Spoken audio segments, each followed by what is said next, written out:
una aproximación al significado de aborto. Hoy en Diccionario vamos a abordar el término aborto desde el punto de vista social, más que médico o biológico, ya que ha tomado bastante relevancia por todas las protestas y toda la controversia que se ha dado a nivel mundial.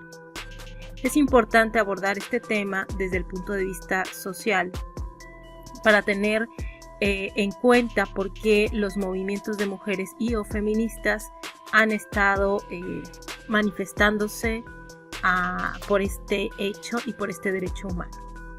Veamos. Definimos el aborto, en primer lugar, como un hecho social denso y complejo, que ocurre en el contexto de relaciones de poder de distinto tipo, como género, económicas, legales, jurídicas. Conlleva elementos del campo de la salud, de la sexualidad, de la moral y la ética, de los significados, de la maternidad. Su complejidad está dada porque no se trata de la sumatoria de planos y relaciones, sino que el aborto ocurre en la intersección y articulación de estos diferentes planos y sistemas de relaciones. Por tanto, la práctica del aborto no puede reducirse a un asunto individual ni a un abordaje médico. Este último presenta de todos modos un avance desde la mirada biopolítica, que pone el acento en la cuestión demográfica, hacia otra centrada en los derechos humanos de las personas, que incluyen los derechos sexuales y los derechos reproductivos. Sin embargo, no agota la complejidad de su significación, que debe ponerse en relación con la situación jurídico-legal y la económica, que determinan su penalización y clandestinidad, y con las significaciones de maternidad, género, etc. Poner el acento en el aborto como hecho social permite visibilizar la trama de violencias en las que esto ocurre. Teniendo en cuenta la distinción entre violencias abiertas y encubiertas o simbólicas, encontramos que en el proceso social del aborto se manifiestan violencias invisibles, ejercidas sobre un sujeto colectivo, en este caso las mujeres. Esta conceptualización permite trascender el reconocimiento de los contenidos de la violencia material que se evidencian en el proceso del aborto para acceder a su dimensión simbólica.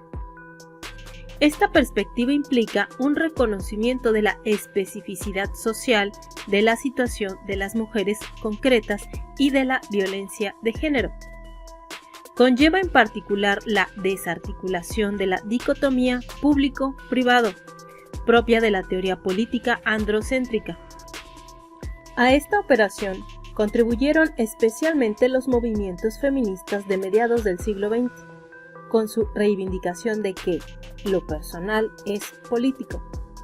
Con este lema se denunciaba el carácter político del ejercicio de la sexualidad, de los usos del cuerpo, de la procreación y la maternidad.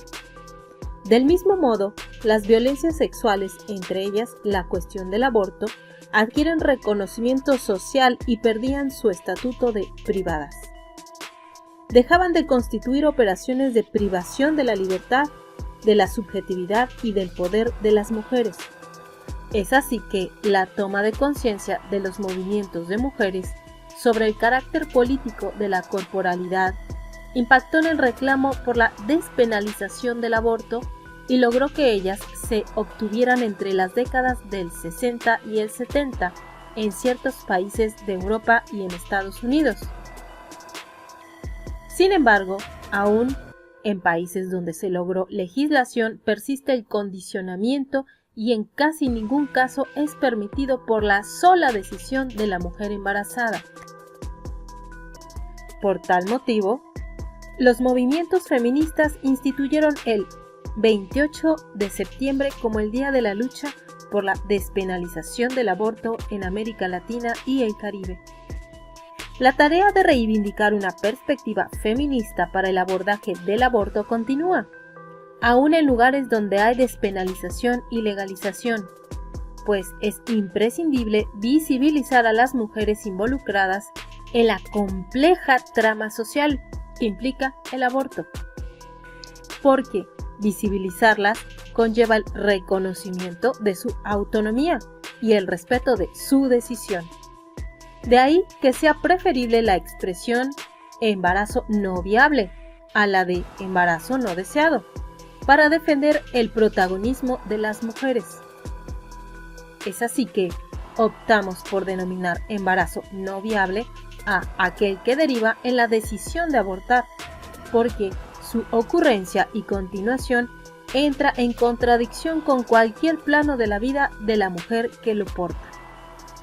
Sean cuales sean sus razones, ella siente y considera que no puede o no quiere ser madre en ese momento de su vida. Esto supone que considerar todos los abortos que se producen en el marco de la trayectoria vital de las mujeres que los practican. Partimos de la premisa de que no es el embarazo lo que otorga sentido al aborto, sino la decisión de abortar lo que devela el significado que tiene ese embarazo para esa mujer en ese momento. El aborto, cada aborto, se concreta en la experiencia vital de cada mujer que enfrenta un embarazo no viable, y es esa no viabilidad lo que convierte a ese aborto en una necesidad imperiosa para esa mujer en ese momento. Las clarificaciones propuestas contribuyen a entender que el aborto como hecho social involucra planes diversos, tanto del orden material como del orden simbólico. Por tal razón, resulta insuficiente desde la perspectiva feminista plantear el problema solo desde el nivel económico. Tal reduccionismo ve en el carácter clandestino de la práctica, allí donde está penalizada, el motivo de su alto costo y de la tasa de mortalidad de mujeres como consecuencia de condiciones poco asépticas. No se desestima la contundencia de la muerte, sino que se trata de complejizar la cuestión para no caer en la falacia de considerar solo un problema de pobreza. Tal enfoque invisibiliza el hecho de que, donde la práctica del aborto está prohibida, la trama de violencias simbólicas que culpan a las mujeres atraviesa las más diversas condiciones socioeconómicas y propicia que se las trate como delincuentes. En tal sentido, una conceptualización feminista del aborto no puede permitirse tal reduccionismo. Gracias por llegar al final de este video. Visita las otras secciones de este canal, que son talleres y cursos, relatos eróticos, poesía, programa de radio, opinión y cine. Dale like, inscríbete, activa la campanita, visítame en mis otras redes sociales, que son Facebook e Instagram. Y de nuevo, gracias.